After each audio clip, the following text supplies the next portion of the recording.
ফাইন্নাহু নাজ্জালাহু আলা কলবিকা বিইذনিল্লাহ।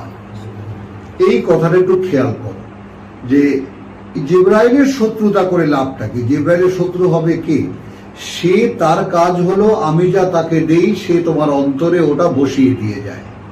এই নাজ্জালা এবং আনজালা শব্দটির মানে বলেছি, নাজ্জালা মানে পর্যায়ক্রমে আর আনজালা মানে একসাথে।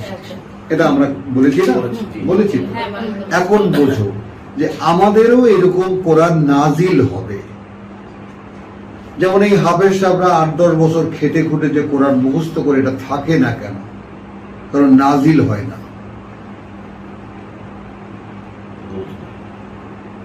বড় জিনিসটা নাজিল হয় না। আর মন আর মগজ, এই দুটো জিনিস আল্লাহ এমন ভাবে তৈরি করেছেন, মগজ অর্থহীন কোন জিনিস যার কোনো কনক্লুশন নাই সেটাকে রাখে না, ফেলে দেয়। আমাদের মাথার যে মগজ বা সেখানে যে মেমোরি ব্যাংক, সেই ব্যাংক মিনিংলেস, টার্গেটলেস, কথা বুঝছো? কনক্লুশন যার পাওয়া যাবে না সেরকম কোন জিনিস সে মগজে তার মেমোরি ব্যাংকে রাখে না, ফেলে দেয়।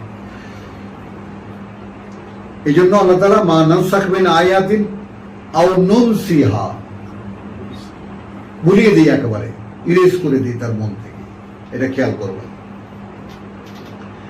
তো এখানে